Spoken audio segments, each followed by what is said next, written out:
If they go up to here, or if they're actually... stockings. If You're wondering if they're stockings, stockings. yeah. You'll never know the secret. Yeah. Musically, we haven't heard from you for about 4 years. This is your first album, Blah Blah Blah, is the first one for 4 years.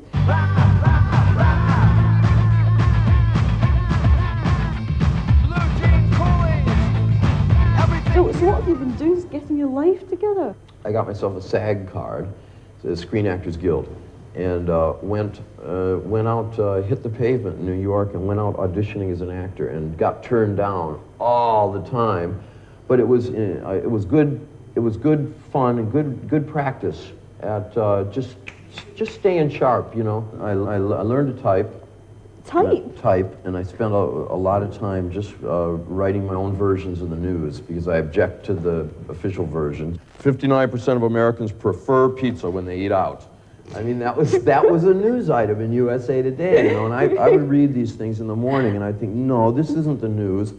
I'm going to write about my kind of news, which led to a fluency and a sort of a writing muscle, if you will, that I think has helped in my lyrics since then.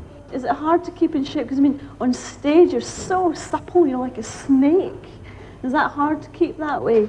It is if you tour too much, and especially alcohol, drugs, stuff like that can really screw you up. So what about that? I mean, you used to be sort of quite into all those vices. Have you stopped? Yeah, I have, completely. Why did you stop? Well, one sees the handwriting on the wall, as it were, you know, and I thought, not for me. And I was curious, too. It got to the point, I was just so curious, what would it be like to, wake up in the morning and just live through the day and go to sleep at night and then do it again, day after day, and not be under the influence of anything? And what would it be like to, write a song without going, right, time to write the song, and then, you know, and I thought, what would that be like? What would come out? And I was feeling kind of out of touch with other people, really, you know, and it was like, you know, well, hello, I wear black and, you know, I put stuff in my hair, you wear black and you put stuff in your hair, we must have a lot in common, let's go you know what I mean?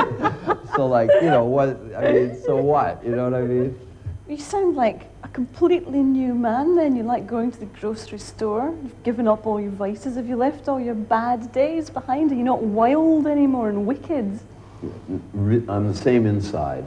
It's just I've adopted this kind of hard outer coating, this kind of veneer, so that I can just sort of slog through society. But inside I still feel the same. Like I'm still very pent up, very heated. And you know, a lot of times tempted to kind of kick things, and I get upset a lot. You know, find a lot of things objectionable, but you know, I've learned to control myself when I have to. What sort of people really depress you then? I mean, do you find any sort of spoiled richies? Really? Can't stand them. Are there lots of those in America? There's lots of them everywhere. You know, what? At better hotels around the world. I mean, you know what I mean? What about the album Blah Blah Blah? I mean, are you happy with that? I mean, for a start, it's the first time you've been back with Bowie for a long time. He produced it. Yeah. I mean, is that something you wanted to do for a long time? How did it come about? He was impressed with some tapes I played him. I've been working with Steve Jones out in California, and it sounded good, and I knew it sounded good, and he called me up in New York in November and said, hey, why don't you come over, I've got these demos I'll play. And I said, great, I'll bring my demos. And we were playing demos, and he sort of listened and went, I like that.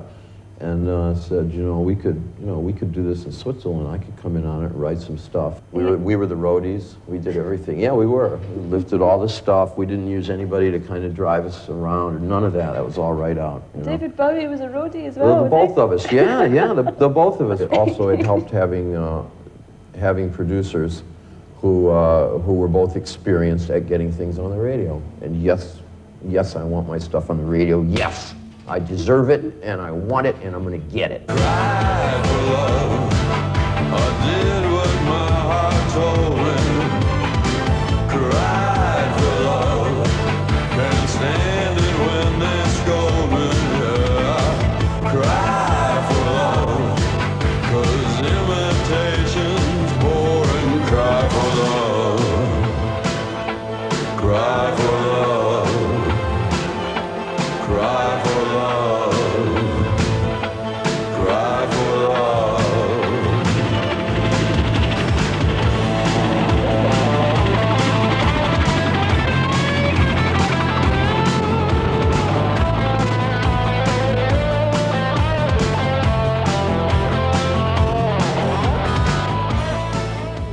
The writing is on the wall, especially for the deputy chairman, or perhaps as he is now, the vice chairman. The issue we're going to discuss now is bias on the television, bias on the radio, bias, a drink, bias on Channel 4.